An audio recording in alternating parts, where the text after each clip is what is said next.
Bonjour et bienvenue dans votre nouveau rendez-vous hebdomadaire de la GFI TV. Au sommaire de cette émission, les événements qui ont ponctué cette semaine et le chiffre à retenir. La chronique sera consacrée à la montée de l'activisme en Europe avec notamment le cas Elliott. Et deux invités reviendront sur les incidences de la menace d'une guerre commerciale entre les États-Unis et la Chine. Mais tout de suite, Xavier Diaz a retenu pour vous et en images 5 faits qui ont ponctué cette semaine. Xavier, bonjour. Le premier temps fort de cette semaine que vous avez sélectionné, c'est l'impact boursier de l'échange de politesse entre Pékin et Washington. Oui, bonjour Valérie. Les places boursières ont marqué une pause cette semaine après leur récente correction. Le ton conciliant des autorités chinoises a rassuré.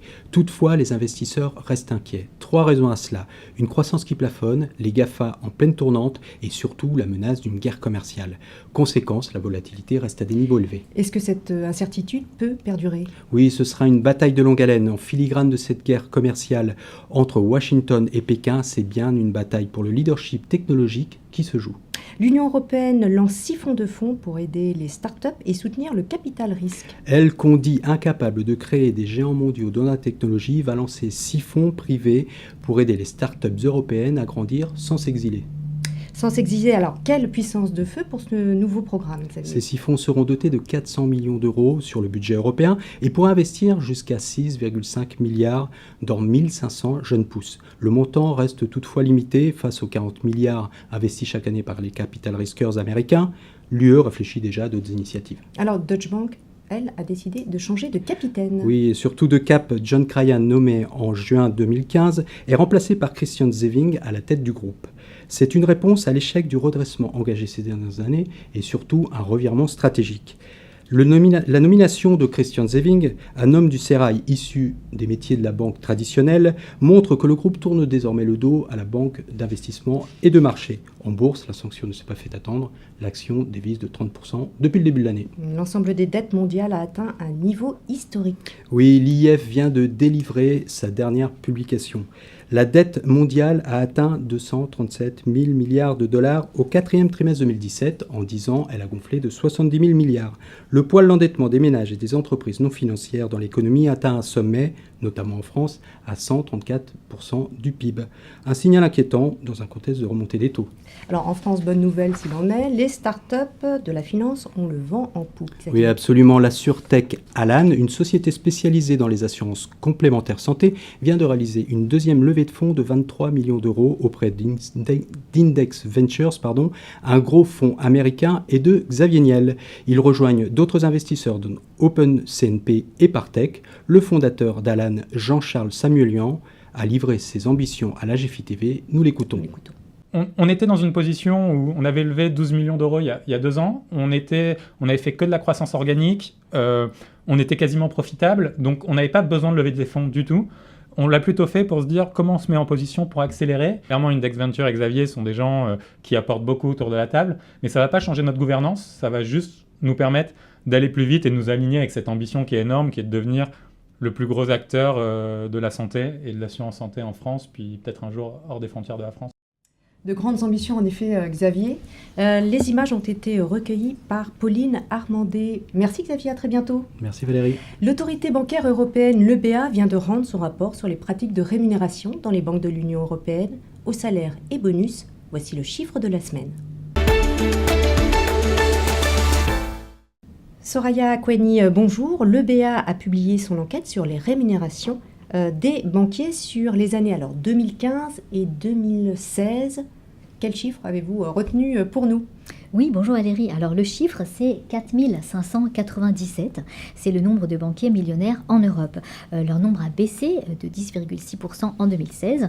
Ils étaient un peu plus de 5100 en 2015, donc selon les chiffres de l'EBA. Mais attention, cette baisse s'explique essentiellement par la chute de la livre sterling depuis le vote en juin 2016 en faveur du Brexit. Alors l'EBA précise que depuis 2010, le nombre de banquiers millionnaires en Europe a tout de même augmenté. Et c'était en effet en 2010 à peine 3500.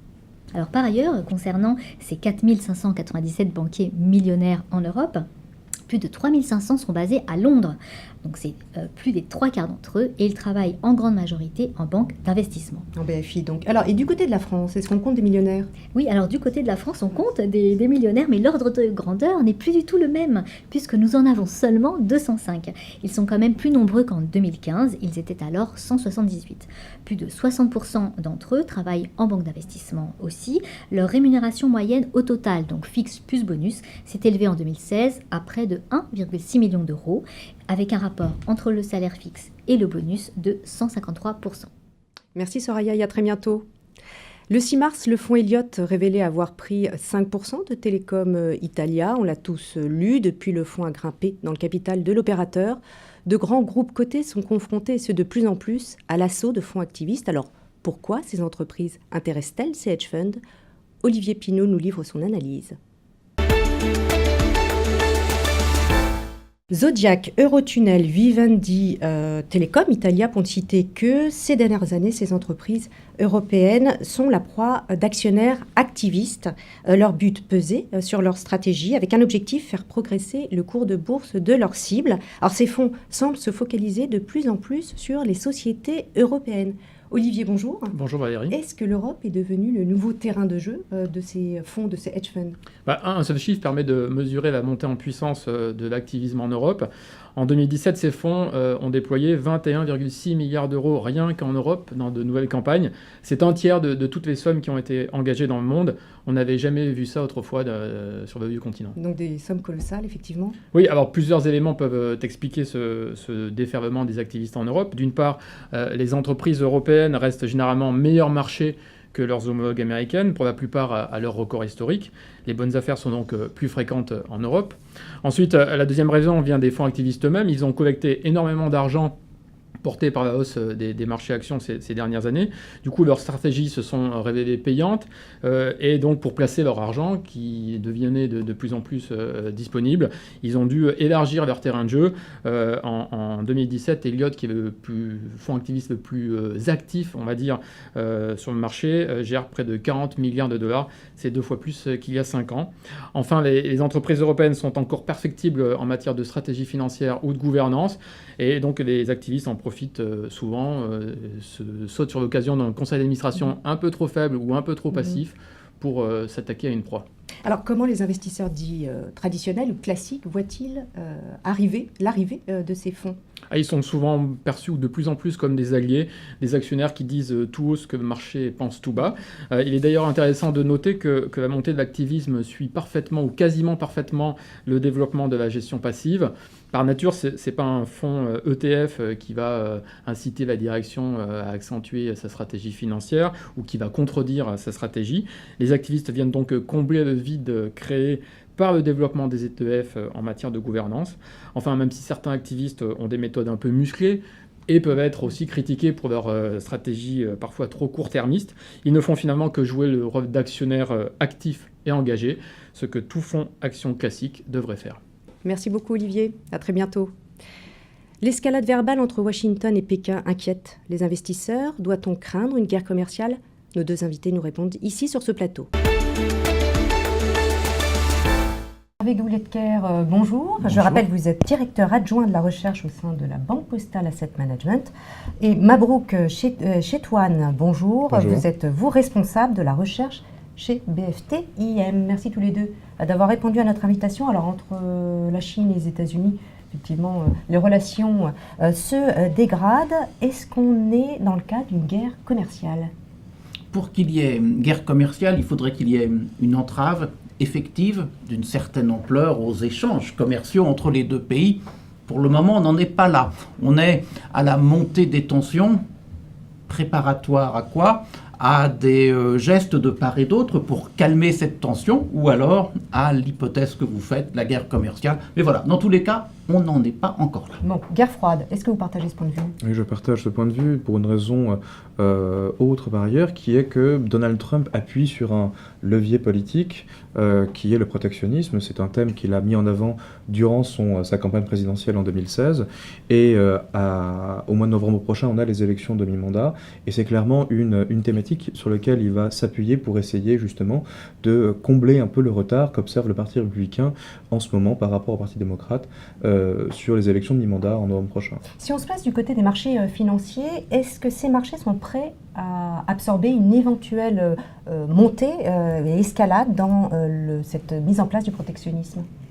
Alors, ce qu'on peut dire déjà, c'est que le président Trump se prend un peu les pieds dans le tapis parce que si le thème du protectionnisme fait monter sa popularité, ça tend à faire baisser Wall Street. Donc on voit bien que jouer sur les deux tableaux n'est pas toujours simple. En fait, ce qui est clé dans cette histoire-là, c'est est-ce que les perspectives de croissance, est-ce que les perspectives de résultats vont être remis en cause par les mesures prises? Si on joue à fleuret moucheté, comme c'est à peu près le cas jusqu'à maintenant, la réponse est non. Si on devait avoir des initiatives massives avec des remises en cause du côté de la croissance, macro ou micro, dans ce cas-là, les marchés, évidemment, seraient plus que dans une logique de volatilité. Ils seraient dans une logique de modification de leurs anticipations. Mabrouk. En ce moment, c'est vrai qu'on a des marchés qui sont un peu plus volatiles. On l'a vu au mois de février dernier, des nouvelles anxiogènes sur le plan de l'inflation ont créé en fait des sauts de volatilité. Là, on voit que les déclarations de Donald Trump et les réponses de la Chine sont source effectivement d'un peu plus de volatilité. Donc, on a une nervosité un peu plus importante. Et c'est vrai que plus on va aller vers des déclarations de mesures de rétorsion ou des déclarations de taxes douanières un peu plus importantes, et plus effectivement les marchés vont s'en inquiéter. Alors, il y a des marchés qui sont un peu plus sensibles que d'autres, des zones géographiques qui sont plus sensibles que d'autres par rapport à cette thématique. On pense notamment aux pays exportateurs, aux pays qui ont d'importants en fait, excédents courants. On pense à l'Allemagne notamment, qui en tout cas au sein de la zone euro, affiche une performance un peu plus faible par rapport aux autres indices européens. Alors l'un et l'autre, vous représentez des maisons de gestion. Est-ce que ce contexte vient changer votre feuille de route au niveau des allocations ? Des portefeuilles? Alors, très précisément, oui, puisqu'on a un environnement qui est soumis à des chocs, entre guillemets, exogènes, c'est-à-dire des chocs qu'on n'est pas en mesure de prévoir, et ces chocs, entre guillemets, sont quelque part réduits au tweet de Donald Trump, si on devait effectivement les caractériser. C'est vrai que ça nous incite à prendre un peu plus de protection, à nous montrer bien plus prudents dans notre exposition vis-à-vis des marchés d'actions, et notamment des marchés d'actions américains en particulier. Et du côté de la Banque Postale Asset Management? Ce que l'on se disait, mais dans les risques que l'on avait repérés en fin d'année dernière, il y avait des risques politiques du côté américain, des risques politiques du côté chinois, et on se disait, avec en plus ce qui se passe en termes de normalisation des politiques monétaires, oui, le régime de volatilité va changer, il va être plus élevé, donc on en est à ce point aujourd'hui. Qu'est-ce que ça veut dire un régime de volatilité plus élevé ? Ça veut dire qu'on est moins sûr de soi, et donc en fait dans la pondération des scénarios que l'on établit mois après mois dans nos comités d'investissement, on revoit plutôt à la baisse le scénario central, et puis on pondère un peu plus les scénarios alternatifs, et puis au niveau des marchés, plus de volatilité, c'est en fait des multiples de capitalisation plus bas du côté des marchés actions. Et donc, on se dit, eh bien, les perspectives en la matière doivent être revues un peu à la baisse, mais en n'oubliant pas qu'on a eu une correction sur les marchés actions, une baisse de ces multiples de capitalisation. Donc, on se dit, à aujourd'hui, une partie du travail a été fait et les marchés actions vont plutôt être tirés par les perspectives de résultats. Je reviens sur l'idée. Surveillons comme le lait sur le feu, ce qu'on dit en termes de croissance macro-micro. Retenons cet adage. Alors, dernière question sur une stratégie que pourrait mettre en place Pékin. On lit ça et là le fait que Pékin pourrait jouer le jeu de la dévaluation de sa monnaie. Alors, vous y croyez? Vous partagez ce point de vue, cette perspective? Merci. À ce stade, on n'y croit pas vraiment. Parce que, déjà, on se souvient un peu de l'épisode de dévaluation de 2015, de l'été 2015, qui a été un peu surprise, d'une part. Personne s'y attendait. Et ça s'est soldé par, effectivement, des craintes sur les marchés d'actifs risqués un peu partout dans le monde. Pékin n'a pas vraiment intérêt à utiliser cette arme par ailleurs. ils ont d'autres munitions dans leur arsenal. Ils peuvent utiliser effectivement ils peuvent continuer d'acheter en fait de manière assez importante des obligations d'État américaines et exercer in fine en fait une pression sur le dollar. Donc ils peuvent jouer sur cette arme du change, mais de manière indirecte à travers justement la question des obligations américaines. Donc c'est une possibilité qui est absolument, enfin, que l'on peut envisager en tout cas du côté de Pékin. D'accord. Alors, moi j'aurais envie de dire, la Chine voit loin, et dans une stratégie non pas de réaction, mais dans une stratégie de jouer un rôle plus important sur la scène internationale. Ça passe d'abord par l'Asie, et en fait, face à des États-Unis qui s'agitent un peu, la Chine veut être ressentie avant tout en Asie comme un élément porteur de stabilité. Donc en fait, le yuan stable vis-à-vis du dollar, il ne faut pas oublier que la zone asiatique est une zone assez fortement dollarisée, ça participe justement de la stabilité économique et financière dans la région. On peut imaginer que pour garantir cette stabilité qui serait moins assurée par le dollar, parce qu'on ne sait pas ce qui se passe des États-Unis du côté américain, eh bien la Chine propose des accords de swap encore plus importants avec les banques centrales des différents pays d'Asie. Bref, la Chine, pôle de stabilité face à des Américains qui s'agitent. Je pense que c'est l'axe qu'ils vont garder. Et à ce titre-là, la dévaluation du yuan ne trouve pas trop sa place. D'autres solutions, effectivement, dans leur manche. En tout cas, merci à tous les deux pour cet éclairage. Et donc, on reste suspendu au prochain tweet de Donald Trump. En attendant, on feuillette l'agenda de la semaine. À ne pas manquer, les rencontres du printemps du Fonds monétaire international se tiendront du 16 au 22 avril à Washington. La montée du protectionnisme devrait être au cœur des discussions. Et puis, le FMI publiera par ailleurs mardi ses nouvelles prévisions pour la croissance mondiale et mercredi son rapport sur la stabilité financière. Toujours outre-Atlantique, la publication des comptes des banques américaines pour le premier trimestre se poursuit. Comment le rebond de la volatilité depuis février a-t-il affecté les activités de marché à Wall Street? Réponse ce lundi avec Bank of America, suivi de Goldman Sachs et de Morgan Stanley dès mercredi.